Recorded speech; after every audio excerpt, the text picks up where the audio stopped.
Welcome back, everybody. Rowan, you were quite keen to specify early on that although these 8 passions became the 7 sins, that wasn't altogether a fortunate development. Nonetheless, I couldn't help but wonder if part of our misunderstanding of sin and a kind of cultural misrepresentation of the depth of the idea of sin is part of the challenge. Liz introduced me to the work of Francis Spufford that I'm sure you know. And I'm going to spare you the blushes of swearing, but Francis Spufford is famous for a definition of sin that is resonant and powerful, and once you've heard it, you can't unhear it. Francis Spufford describes sin as the human propensity to fuck things up. And I don't need to repeat that 4-letter word, but just when the word sin is being used, he's using it in that sense of sort of brokenness of humanity, our inability to avoid getting in our own way, like somehow, as Rowan was laying out through these 8 passions, this repeated pattern of trying to attune and not being able to, being baked in. So the first question was related to that, because as you know, in the Christian tradition, there are sins, but there's also a kind of sin singular as well. There's something about underlying, in other traditions, you're keen to bring in the Eastern world and so on. Notions of delusion are there, and sin has many ways of playing out. And I'm interested to get your feeling on not so much the plurality, but if there's what sort of sense you can make of the singular idea of sin, and particularly to shift register, because this festival, as I love it and as I help to contribute to it, the risk of it is always that we become a little parochial. The risk is always that we turn inward too much. And I know you're not just a poet and a theologian, but also a social critic of some renown, and express diligently and with great discernment a broadly progressive view of the world, I would say. And we're in a time where the world is thrown, and the evidence of the human propensity to things up is in evidence. And we see this in Gaza, we see this in Ukraine, we see this in the West Antarctic ice sheet melting. We see it in the failure of climate negotiations. We see it everywhere. So I'm interested in your response to the human propensity to, in the context of the geopolitical situation, not just the human soul, and what the relationship between them is. And that's something like what I think Ruth might have wanted to ask, but she would have done it better. Yes, thank you very much. I share the enthusiasm for Francis's book, I must say. And it helps to remember his acronym for that. He just gives you the first letters to avoid embarrassment. So that somebody like myself can use it without blushing. Anyway, yes, the 2 things. One is, as you say, it's not just the Christian or Judeo-Christian tradition that has this notion that there's some kind of ingrained skewedness about human perception and interaction. If you're a Buddhist, then Maya, of course, has the state of illusion that we all begin in. That does the same kind of job, doesn't it? So I think it is quite important to say, perhaps more than some of the people I was talking about this morning do say, that all these pathologies or dysfunctions of our selfhood are not just a matter of individual peculiarity or individual failure. We normalize, we culturalize, as you might say, failure of this sort. Socially we reward failures of this sort. I mean, a lot of the habits I was talking about this morning are rewarded socially and culturally in a variety of ways. And the sort of personalities we're sometimes encouraged to admire are very often admired for these pathological features. But it means that, yes, we are stuck in that constantly self-reinforcing spiral of negativity and untruth. And that's why I think it's important, whether we're talking about individual existence or social issues, not to make it all about blame. And this may sound a bit odd, but I'm not a great fan of blame. It feels like a shortcut, whether it's with individuals or with societies. St. Augustine memorably said, most sins are committed by people weeping and groaning. In other words, he was saying most of our failures come from people saying, hell, again. Addiction is the model that he's working with, really. And I think one of the things we have to do in thinking about the global situation is to treat some of the behaviours that we have normalised, and behaviours that have now trapped us, in terms of addictive patterns. And we are corporately addicted to certain forms of consumption, which freeze the toxic situation with regard to our environment. We're committed to certain addictive forms of relation to one another and talking about ourselves in relation to one another. The blame culture itself is addictive. The culture of social media is addictive. And that's the level at which I think you have to push to get to the heart of what sin means here. And one of the things about addiction, of course, is that it is fundamentally the enemy of truthfulness.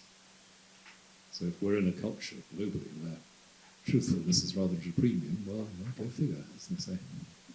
Okay, thank you. So one more thing Liz might have pushed back on, you just mentioned there, 3 times in your talk, I heard you utter a sequence of words, and I wondered, is this diplomatic speak?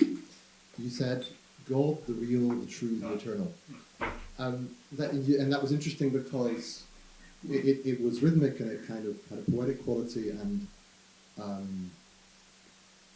but there's a part of me that wondered, those who want to fight for a more particularly religious view might worry that you're somehow equating things that are not quite the same.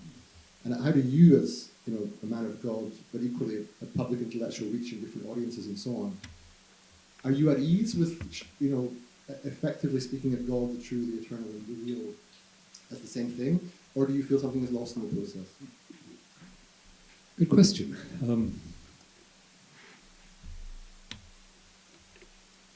When I say the creed on Sunday, I believe what I say.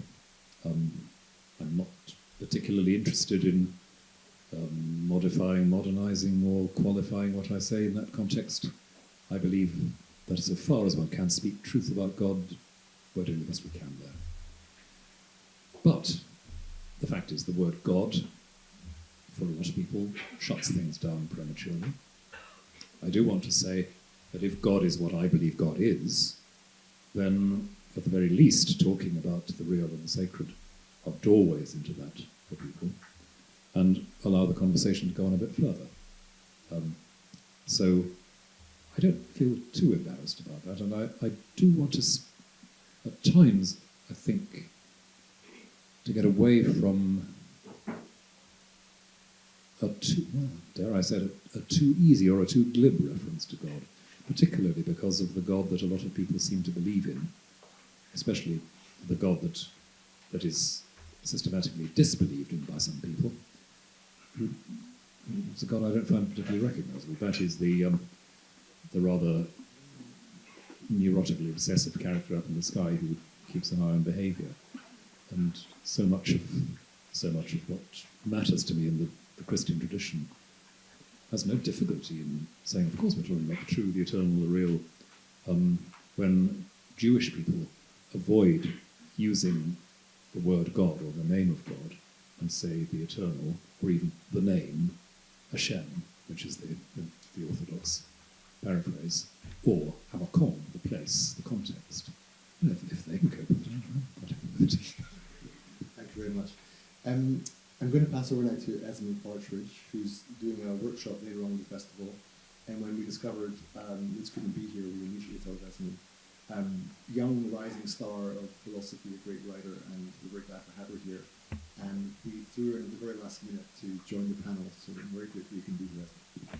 Thank you so much. It's a privilege to be speaking with you. I wanted to go back into the microcosm of the soul and its passions.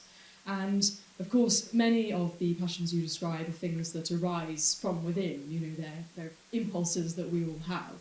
But they are, of course, exacerbated by external factors. And I think that's a really important aspect of this discussion. How are we to be vigilant of what kinds of things may improve the harmony of the soul, may retune our our internal state, and also those things which might bring about disharmony and disruption. The first thing that came to my mind was what the ancient Greeks thought about music, and the kind of psychic dangers of music in different modes. So they had these characterizations of different types of mode, the Lydian mode and the Dorian mode. And one of those modes is really about kind of stirring up the passions and courage, and what Plato called thumos, so passion, which can be very constructive and be linked to courage. But other kinds of music can put the mind in a sort of docile state. They can soften us too much. I don't know if you've ever had that experience of listening to too much music. I've definitely done that, particularly with sort of ambient music, which in small doses can be very powerful, but you can actually feel yourself going into a state of laziness. So it's quite clear that there are external factors which can really bring out certain passions, and there are correlations between different types of art and indeed music, but also all other kinds of things that we're exposed to.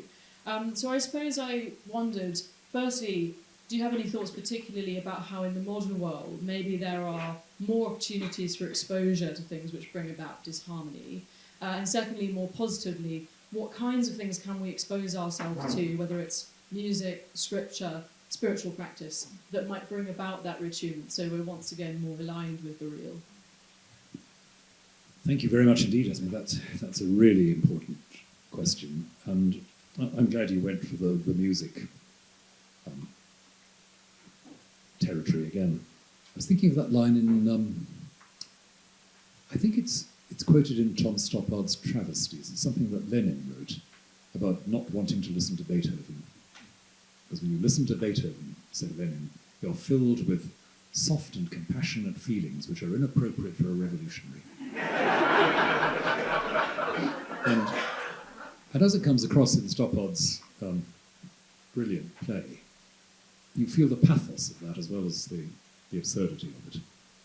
Lenin wouldn't say that if he didn't know how to listen to Beethoven.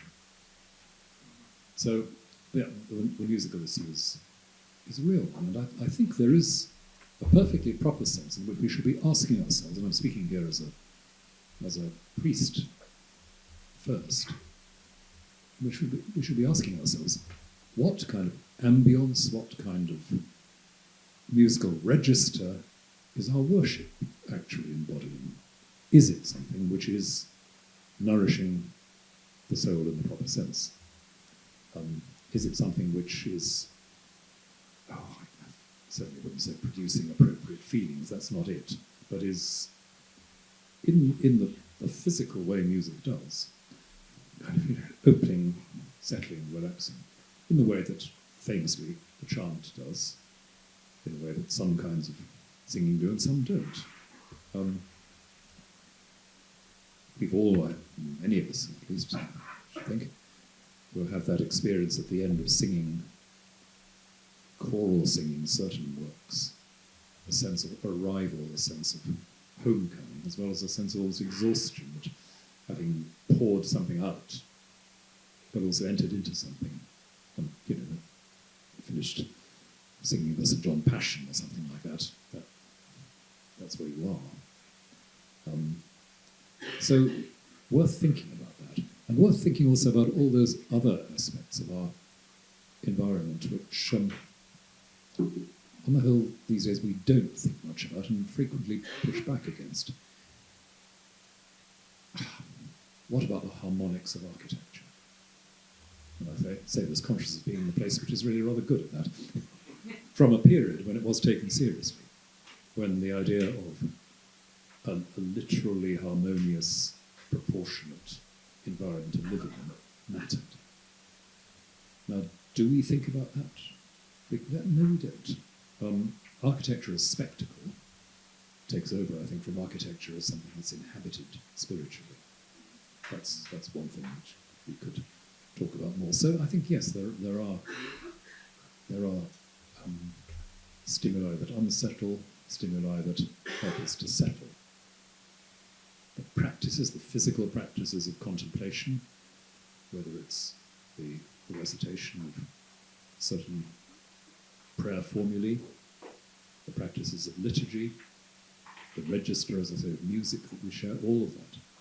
Because we're physical as well as everything else, then that attunement of the body to the proportion and the harmony around it, or the lack of it, becomes important for all of us.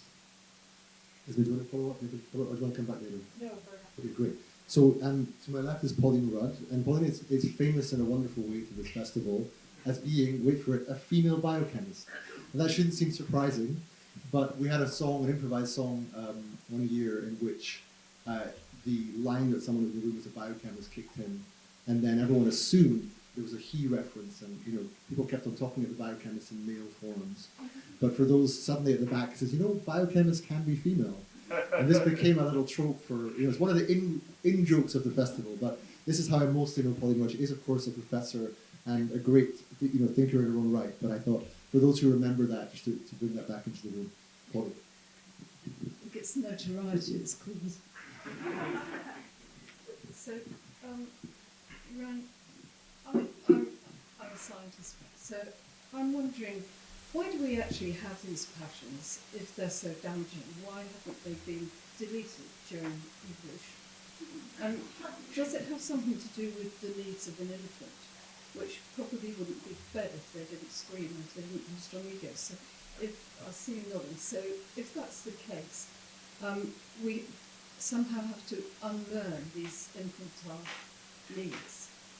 And in order to do that, I'm thinking we need to develop some kind of intellect, and we commonly, you commonly use just a word, in order to enable us to see ourselves in some kind of, using some kind of language that we can deal with. So you can't really do that until you have enough maturity to be able to see the passions for what they are and try to do something to control them.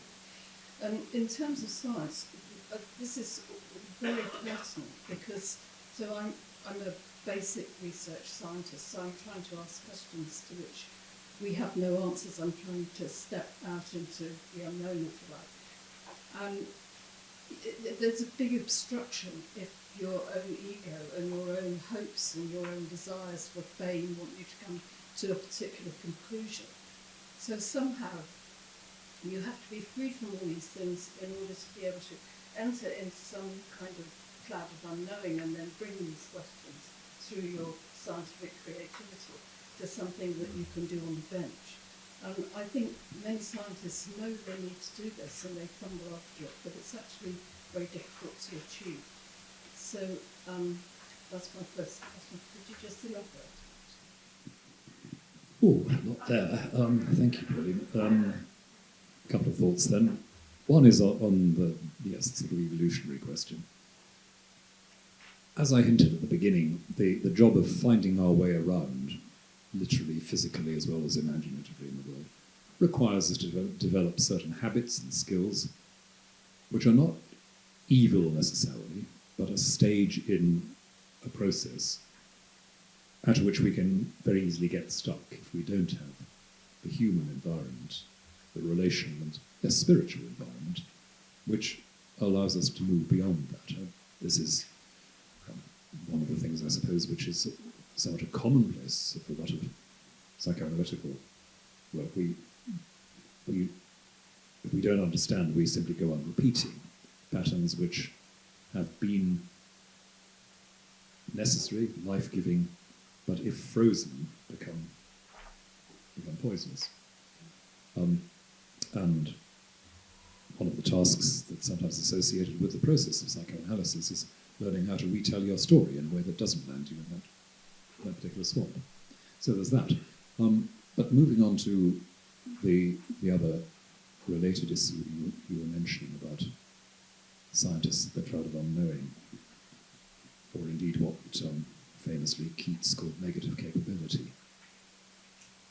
It's odd, isn't it, that real scientific advance comes through negative capability, through a letting go. And yet if you read some people on the subject of science, you'd think it was all about a triumphal advance from one clear conclusion to the next clear conclusion. And most practicing scientists I know are pretty clear that's absolutely not how it works. So the letting go becomes crucial, and that's where a great philosopher like Simone Weil, she writes about the intellectual life, will say the intellectual life properly understood is a spiritual exercise to the extent that it's about letting go of what keeps you safe. Rowan, just remind the audience first, please, Keats's negative capability, and the not irritably reaching after facts or reason I remember, but you know the quote better than me, so how does it go? I can't remember the full quote, but what Keats is saying in his letter is that poetic wisdom, poetic fluency doesn't come from pouring out, expressing a lot of feelings. It comes from entering into an area where you're not grabbing for quick settlement. You're allowing yourself to be led. And that the capacity not to panic or seize premature resolutions. And I think don't panic and don't try and solve it too soon is where the poet and the scientist cross over. I think of what a lot of the serious working poets say about poetry, thinking of Auden, one of his aphorisms, where he says, with some poems you have to say, not yet, and in some poems you have to say, too late. You're listening for the moment at which you can actually home in on it. And that's the negative capability. If you ignore that principle, what Auden was saying, you produce bad poetry because you say, oh yes, I've got that. Get it out, that's it. Rather than saying, this is going to need a bit longer. And the scientist, likewise, this is going to need a bit longer. But here is sometimes, I'm sure, Pauline, you recognise this, sometimes there's a moment at which a possible but actually misleading solution presents itself very powerfully and attractively. And there must be a great temptation to say, got it. Yes. And I think the letting go is really important because what you're, at least I speak for myself, but what we're hoping to do is to be receptive. So to see the data, but not to try and impose ourselves on the data, but to listen to the data speaking. So it's such a privilege that nature reveals itself to you in a very silent moment often when the data's running off in the middle of the night. Or, it's a very profound moment when the data really speak to you. And so letting go and not trying to control it is really important. And on a more human level, it's also really important in the practice of science because practically all science today is done in big teams. And nobody knows everything. You need so many different skills. And if you have people who want to control and want to always be in charge, then the team isn't really going to work because you need to understand that you're only one part of a big whole. And therein, when you solve a problem, comes immense pleasure because you've all solved it together. And so letting go and having some control or allowing somehow your ego to be controlled is, I think, it's a really important part of scientific leadership. Do you want to respond, or are you happy to? I was just thinking of that helpful dictum that to every major problem there is a solution that is compelling, obvious, and wrong. I love the word. I was thinking, as you gave the Auden answer, the exquisite line about too early, too late. It got me thinking about time more generally, because that notion of the right moment, something, I don't know, kairotic, or something about the quality of time being fundamental to truth at some level. It reminded me that in your talk, before you got to the eight passions, you set a kind of structure in which the soul was between the body and the spirit somehow. And you began by speaking about effectively navigating objects, and then it was sort of recognizing patterns, and then it was something like attuning to rhythms. Rhythms was the word you used. And I was particularly interested in that shift from pattern to rhythm, because it seemed to me that that's where time comes in. It seemed to me there was something temporic about that. This is not a plug, but my colleague Eva was doing a session on time just after this, and Perspective more generally are interested in relationship to time as being a key feature of how we reorient to the challenges of our times. I just wondered if you want to say more about the relationship between the soul and time, and what it is about our relationship to time that helps to get us closer to spirit and further away from the negative side of the passions. It is indeed enormously important, I think, to do justice to that temporal dimension, simply because we are, as physical beings, irretrievably involved in time, And rhythm is at the basis of biological life. The clenching and releasing pattern, whether it's the lungs, the heart, or whatever, is fundamental. The stress and slack pattern in speech and sound. It's just built in, it seems, to materiality itself.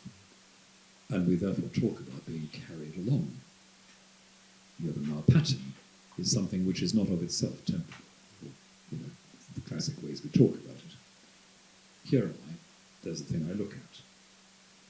But what about the state of what I've been calling attunement, where you are the music while the music lasts, because it's not something that they look at, it's the pulse in time.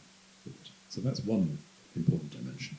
And the other is, I think, just doing justice to the notion that there are activities whose goodness, effectiveness, value, etc., is absolutely inseparable from the passage of time. And not only music, but plenty of other things. The very act of teaching, properly understood, is time-taking.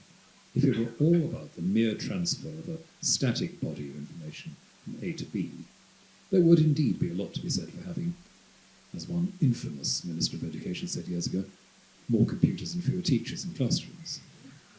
I really hope they're very sorry for that, because that assumes that the teaching process is not about the growth of the relationship and the pattern of response. And I remember saying years and years ago, I think it is CERN, that nobody would be likely to go to a performance, let's say, of a Beethoven symphony that was advertised as the fastest on record. It takes the time it takes, and human growth takes the time it takes, and all sorts of activities that we most value and that most matter to us are threatened by the idea that we can somehow compress the time taking as a form of control. Thank you. Esmé, do you have a question? Yeah, so on the subject of rhythm and the idea of order, which you also alluded to when speaking about architecture and art, made me think that you talk about the passions of the soul, but there is also a body of literature on virtues, which in some ways is the antidote to the passions of the soul. And I think I'm possibly channeling Liz a bit here, because I know that she's hopefully going to be doing a workshop on virtues, I believe, tomorrow. And I think virtues are so important in this conversation, because it's virtue, at least in the classical understanding, that brings about this balance within the soul. So the most key one in that sense being temperance. Temperance as that which tempers the passions and the extremities within our souls and brings about the harmony, again, to go back to this important term. And I think, virtue is, in some ways, there are some virtues that are more talked about than ever before. Charity and compassion are things we hear a lot, perhaps almost too much, sort of thrown around quite sort of casually. But there are also other virtues which you just don't actually hear in popular discourse as much. So temperance is one of them. Also prudence. Prudence is something that just sounds like an outdated name, doesn't it? When you first hear it, you sort of forget that it's actually a living quality, and one that relates to this idea of time, doing things at the right time, in the right place, in the right measure. So I suppose just to take the conversation in a more positive direction, we talked about the passions of the soul, but what about virtue? Could you talk a bit more about virtues, and maybe particularly in the modern context as well, where their significance has been lost? Yes, thank you. I think it was that kind of consideration that prompted me in the little book to put the 8 passions of the soul alongside the 8 beatitudes of the Sermon on the Mount. Not exactly the virtues, but something a bit similar, to say, well, if we're talking about the habits that are destructive or disruptive, what sort of habits, what sort of dispositions of life pull against them? And I, perhaps a bit artificially, I suggested one of the beatitudes each for the passions, because I think that's a way of looking at how we habituate ourselves to behaviour that's not destructive. So yes, I think it's good to look at the virtues in that way, and just as sin and 7 deadly sins have a particular set of associations in our minds, so virtue has a thin and kind of moralistic sound in many people's ears, which we need to get past. You mentioned prudence, and that's a very interesting example, because, of course, prudence for most people just means caution, doesn't it? Or is it prudent to do that? Meaning it would be rash, it would be incautious, unsafe. But I remember in his book on theory of art, Jacques Maritain, the great Catholic philosopher, pointing out that St. Thomas Aquinas said that prudence is the virtue of good art. Art is prudence. That's today, it's finding the appropriate fit, the appropriate measure, the appropriate time, the appropriate register and medium, and what's going on in a Beethoven symphony or in a painting by Paul Klee or by Rembrandt is prudence. And they're not being cautious, they're being attentive to fit in time and space. So I think there's a lot to be said in that positive way about how the virtues work. Thank you so much, Rowan, and thank you, Pauline and Esmé. I'm going to pass back to Mark now. We will take our leave, but leave Rowan here, and that will give Mark a chance to ask all of you your questions. So do get them ready. Here we go. Yeah, thank you. So, show of hands is conventional for questions and thoughts. Got one here, just get some sense of things, and 2 or 3 at the back as well. Okay, so let's get going with that. I'll walk down the back with a mic as well. Thank you very much for your talk. And actually, I think I only have half a question, because Esmé actually asked half of it on the topic of the virtues, because that was my initial thought, is we talk about how not to be, but not how to be. And one thing that I was considering hearing talking about the how not to be, envy, gluttony, etc., is I noticed within myself that when I think about I shouldn't be like that, there comes up some form of guilt or shame. My own personal work has actually been to not other those parts of myself, but actually to bring them a lot closer to me and to love them as children that have unmet needs, kind of taking the approach from internal family systems. I'm not sure if you're familiar with the modality. I could hear that in part, and when you were talking about, for instance, anger and how we're protesting, as clearly under that is a empowerment. I want to preact and move forward. I wonder if you could speak to the virtues or the gifts underneath the all of these that have deconstructive parts of behaviour, but actually there is something in the where wisdom that I think is calling. Yes, thank you. Thank you. Again, as I said, I had a go in the book at trying to see what we could lead across from one kind of discussion to the other. Yes, one of the debates that goes on in the context of late classical, early Christian thinking is, in effect, are the passions somehow bad or unnatural? And the consensus is, certainly as it emerges in the Christian world I'm talking about at this period, no, they're not bad and they're not unnatural. They can, unexamined, produce unnatural behaviour, that is, behaviour that pulls against where we're meant to be and how we're meant to be. So, whether it's the right use of anger, or even the right use of desire, those are questions to which there ought to be a positive answer. And of course, one of the interesting ways in which the pattern is broken down in writers of sort of the Platonic tradition is that there are 2 basic families of response, which are what might now be called, or what would be called, with a sidelong glance to Buddhism, the acquisitive and the aversive. We grab or we shrink. And anger rebuts, desire draws in. So the 2 patterns of thumos, mettlesomeness, oppression, and epithemia, longing and yearning. Those are the 2 sort of basic energies we're speaking of in all of these different passions in the soul.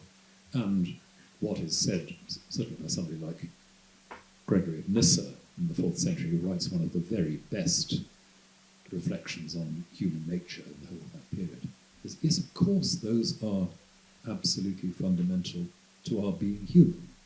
We would not live without them. The question is, how do we live with aggression and desire without pushing away or swallowing up? So it's sort of in there somewhere. More to be said, but that's just a thought. Thank you. Maybe I'll take 2 or 3 comments in the back here, and if people would be succinct, that'd be great. Yes, just a quick question about, as you were speaking about the passions and the early monks of that period, it reminded me of some reading I'd done about how sometimes our brains, the dopamine, those addictive processes, a way to address them is to fast, in effect, to reset the brain so that you feel pleasure at just being normal, rather than being overstimulated all the time. And although some of those early practices of the monks, which seem very ascetic and weird to us, strangely we seem as modern people to be starting to do some of it again, intermittent fasting and so on. Do you see potential for some of that practice in those monastic, scenarios to come back, but for the modern psyche, modern practice, sort of less unfashionable stuff you do in the desert? And what does it look like, based on your knowledge of what they did, to do for the less familiar passions, such as anger? What does it mean to fast from anger, or the kind of things that they did that we might look at today again? Thanks for that. Shall I just take a couple more comments? Yes, There was a flurry.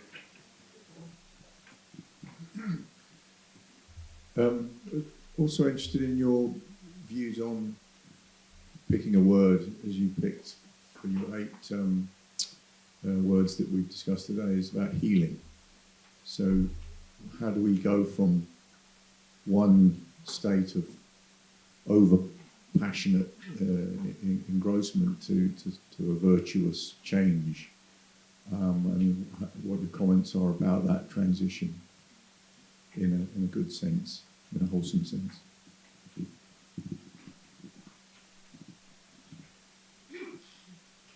I'm wondering if there is a relation between the passions and the soul of the world. Thanks. So practices, healing, and then the soul of the world. Practices healing in the soul of the world, right. And not less than. Okay, let's start with the last one. Very interesting question. I think the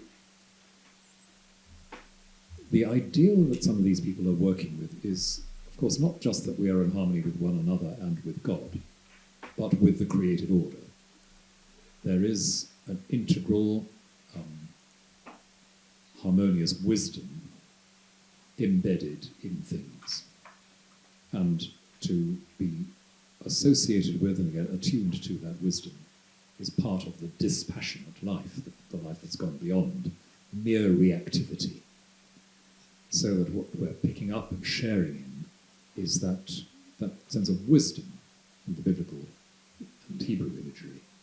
We are in that universal pattern. And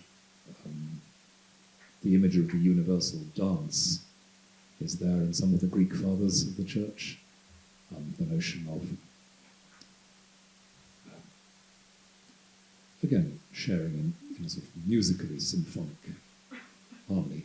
The idea of the world soul as such, slightly different, and I'm not sure that you get it very much in this period in that explicit form. It's much more in the form of that notion of just being in touch with a wisdom in things. And that's part of the point of the natural contemplation, the contemplation of nature that's in here. So that's just a thought on that one. On healing, yes, I think that is the imagery that is very regularly used to describe what we need, that we don't need the extermination of passion, we need the healing of passion. We need We need our feelings to be attached to appropriate objects rather than inappropriate objects. We need our responses to be responses to what is actually there rather than what is going on in our minds and our guts. And healing, therefore, is very much connected with that sense of a truthful relationship with the world. That means, and this is where the practices thing comes in, that means that the practice of fasting, say, the practice of the kind of prayer that works with rhythmical repetition and attention to the breath, that's another way of settling your body as a stage in settling your soul and being present where you are. And a good deal of that tradition, I think, of ascetical practice is about being where you are, actually inhabiting the moment you're in. And various practices of regular prayer as they become part of that. And likewise, I'm glad you mentioned fasting, because here we are at the other end of the civilization, so to speak, just beginning to get back to an understanding of the interaction of the physical and the spiritual in a fuller and more robust and healthy way. And understanding a bit that unthought appetite is not necessarily a particularly human or humane response to what's around us. So fasting, so far as it, first of all, tells us your identity, value, good, comfort, etc., don't depend on every appetite being gratified straight away. And secondly, by the denial of certain immediate gratifications, you may find you grow into a sense of appreciation of what's in front of your nose. Clearly, I think that becomes part of the healing process there. Nick, do you want to take a couple from the front? Sure. Thank you very much. I'm really enjoying this conversation and being in this conversation in this room. But there's definitely something pulling for me in the notion that our passions are something we have to bring back into attunement. And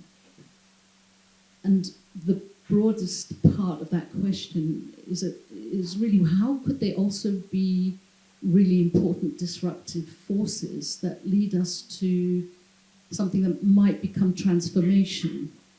I think I really have learned to trust my objections and my intemperate behaviour. And I think that if you've been on the outside of, or felt on the outside of society at any point in your life, you will have experienced people saying to you, put away your pride, put away your this, put away your that. But it becomes the very most important thing to you for you to help find a new world, really, than the one that you're in right now. And so the question also is when we talk about the true, the eternal, and the real, isn't that the question we're all in? And don't we actually have to thank the internet, technology, our connectedness, the wildness of this current moment as somehow helping us to move away from something that is settled, attuned, or any sense that there is a real order that is good for us, because we sort of have to get beyond that now, do we not, and come to a new idea of order as human beings, connected with each other, locally, globally, with our multiple, manifestations of being human.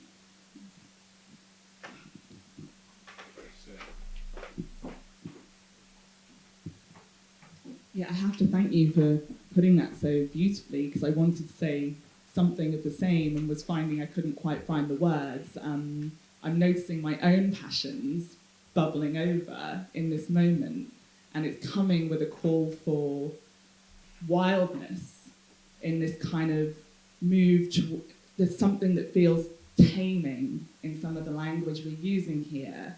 And actually, what my instinct is at the moment is calling for a listening to our desires and our passions and using those to expand the field of possibility.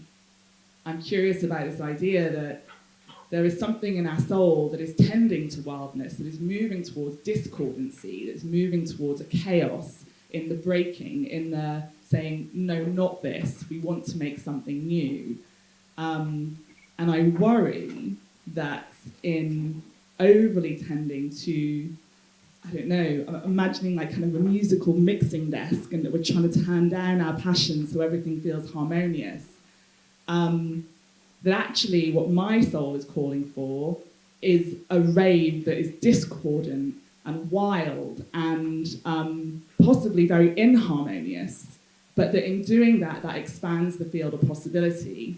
And I don't know what my question is, but it feels a counter to this idea of controlling passions. I actually want more passion. Could I take those together?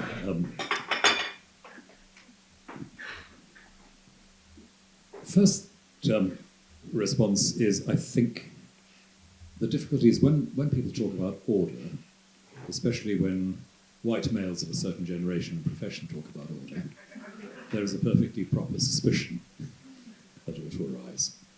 And I acknowledge that.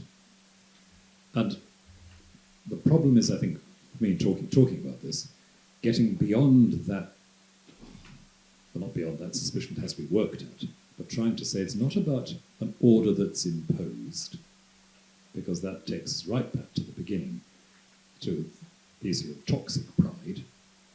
It's about the order that we discover in our relation and our response. That's why I started with those words. In and through our relation and response. Not imposed, but what is lived into. Because wildness is one thing. Chaos is a slightly less easy word to cope with, because chaos costs the powerless just as much as order costs the powerless. You know, chaos, if I look at, I don't know, somewhere I know a little bit, Sudan, in South Sudan, I think chaos, and I don't think that's a good idea. That's not the wildness we're talking about here. The wildness I think we're talking about, well, don't let me put words in your mouth, but we might be talking about here, is that life-giving refusal to be stifled, to be silenced, to be made untruthful and unreal in various ways. And that is certainly, in the way we normally use the word in modern times, that's the positive side of passion, because pushing back against that is passionate, as we normally put it, rather than reasoned and orderly. Fine. I think part of what the hinterland of the language in the tradition I'm talking about assumes is that the way these passions work, as analysed here, is that they are the things that make us passive rather than creative. These are ways of being at the mercy of circumstances in ways we shouldn't be.